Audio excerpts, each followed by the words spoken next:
দুর্গাপুজো তো এসেই গেল, আর এক বন্ধুর অনুরোধে ছাদ ছাড়া কীভাবে দুর্গা ঠাকুরের মুখের লকেট বানাবো সেই ভিডিও নিয়ে আমিও চলে এসেছি। Hello everyone, welcome back to my channel. আমি অনিন্দিতা। আজকে দুর্গা ঠাকুরের লকেট বানাবো। চলো তাহলে দেখিনি কীভাবে বানাই।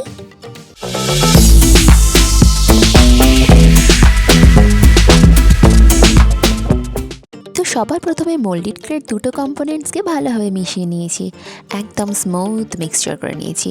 তারপরে একটু বরফি শেপের একটা বেস কেটে নিয়েছি সেখান থেকে। তারপরে আরেকটু ক্লে পাতলা করে বেলে নিয়ে একটা কাগজে দুর্গা ঠাকুরের মুখের ছবির অবয়ব সেটাকে আমি মাপ করে কেটে নিয়েছি। তারপরে সেটাকে কেটে নিয়ে সেই কাগজটা আমি ক্লের ওপরে রেখে কাগজের মাপে ক্লেটাকে কেটে নিচ্ছি। এতে আমার সুবিধা হবে, দুর্গা ঠাকুরের মুখটা একদম সমানভাবে আসবে। এই টেকনিকটা আমি আমার আগের ভিডিওতেও বলেছি, এখানে দেখিয়ে দিলাম। এরপরে সাইড থেকে সব ক্লেগুলোকে সরিয়ে নিলে আমার দুর্গা ঠাকুরের মুখের ছাঁচটা চলে আসবে। এরপরে যেটা করব, এরপরে এই মুখের ছাঁচটা আমি আমার বেসের ঠিক মাঝ বরাবর বসিয়ে নেব। যদি মধ্যিখান কোনটা হবে বুঝতে অসুবিধা হয় তাহলে বরফিতে স্কেল দিয়ে তোমরা মধ্যিখান বের করে নিতে পারো। স্কেল ফেললে মধ্যিখান চট করে বেরিয়ে আসবে। তারপরে আমি মুখের ছাঁচটা বরফির বেসেতে বসিয়ে চারধারটা একটু স্মুথ করে নেব। এরপরে ছোটোবেলায় আমরা যেভাবে দুর্গা ঠাকুরের ছবি আঁকতাম, চোখ নাক মুখ যাতে সোজা এবং সমান আসে সেরকমভাবে লাইন টেনে নিতাম। ঠিক এখানেও আমি একটা ছুরির সাহায্যে হালকা করে সোজা সোজা লাইন টেনে নিচ্ছি, চোখের জন্য, নাকের জন্য এবং মুখের জন্য।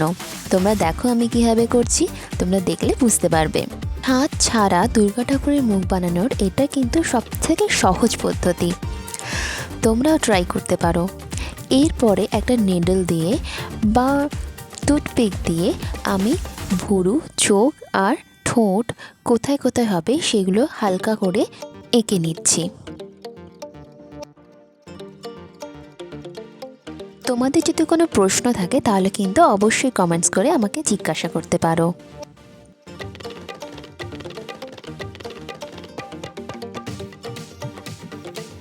এবারে মা দুর্গার মুখে প্রত্যেকটি অংশ আমি হাতে করে বানিয়ে নিয়ে ছাঁচের উপরে বসাবো। প্রথমেই চোখটা বানিয়েছি। চোখের জন্য আমি অল্প করে ক্লে সমানভাবে দুটো ক্লে কেটে নিয়ে সাইড দুটো হাতের সাহায্যে একটু চোঙা মতো করে নিয়ে আমি বসিয়ে নেব চোখের জায়গাতে। এরপরে ভুরুর জন্য আমি ক্লেকে হাতে করে সরু দড়ির মতো করে নিয়ে ভুরুর জায়গায় বসিয়েছি। এইভাবেই আমি হাতে করে নাক ও মুখে অংশগুলো বানিয়ে নেব। চ্যানেলটি যদি তোমাদের পছন্দ হয়ে থাকে তাহলে কিন্তু অবশ্যই করে সাবস্ক্রাইব করবে, আর ভিডিওটা ভালো লাগলে লাইক। এরপরে আমি চোখের মণি দুটো বসিয়ে নেব। হাতের সাহায্যে ক্লের ছোট ছোট অংশ গোল করে নিয়ে আমি বসিয়েছি। এক এক করে সব কিছু হয়ে যাওয়ার পরেতে মুখের আদলটা আমার খুব সুন্দরভাবে চলে এসেছে। এরপরে মায়ের সাজসজ্জার পালা। সাজানোর জন্য আমি কিন্তু ফুলের সাজ ব্যবহার করেছি, সাদা পদ্ম ফুলের সাজ। তার জন্য আমি হাতে করেই ক্লেকে ওয়াটার ড্রপ শেপ করে নিয়ে সেগুলোকে আমি একটা একটা করে বসিয়েছি। এরপরে চারধারের ফুলের সাজে পদ্ম ফুলগুলো আমি লাগিয়ে নেব, একটা একটা করে পাপড়ি।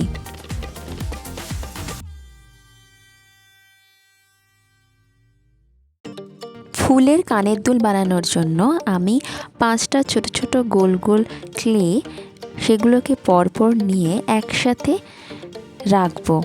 দেখো আমি কেমনভাবে করছি, দেখেছো তো? এটা কি সুন্দর ফুলের আকার হয়ে গেল। মাঝখানে আরেকটু ছোট ক্লে বল করে আমি মাঝখানে রেখে দেব। ব্যাস আমাদের ফুল তৈরি। আর পরিয়ে দিলাম একটা সুন্দর করে করে রাখা হার। ব্যাস এবারে চারধারে একটু ক্লেকে ভালো করে পেঁচিয়ে নিয়ে আমি চারধারে বর্ডার মতো করে নেব। এরপরে রং করার পালা।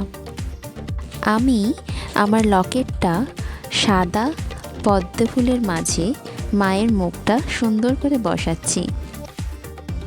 সাদা পদ্ম ফুলগুলো নীল জলের উপরে কিন্তু খুব সুন্দর দেখতে লাগে। সেই কনসেপ্টটাকে মাথায় রেখেই আমি রঙটা করেছি।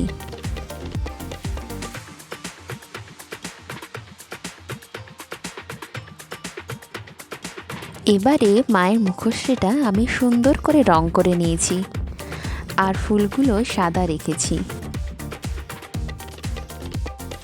পদ্ম ফুলগুলোতে হালকা সবুজ দিয়ে একটু শেড দিয়ে নিয়েছি যাতে দেখতে সুন্দর লাগে। ব্যাস, আমাদের মা দুর্গার লকেট একদম তৈরি। সাথে ম্যাচিং করে আমি সাদা এবং হলুদ ডলি সুতো দিয়ে টার্সেল বানিয়ে নিয়েছি, যার ফলে আমার লকেটটা আরও সুন্দর লাগছে। তোমাদের কেমন লাগলো অবশ্যই জানাবে কমেন্ট করে। ভালো লাগলে লাইক করবে এবং অবশ্যই করে চ্যানেলটাকে সাবস্ক্রাইব করবে। দেখা হচ্ছে পরের ভিডিওতে। ভালো থেকো, সুস্থ থেকো।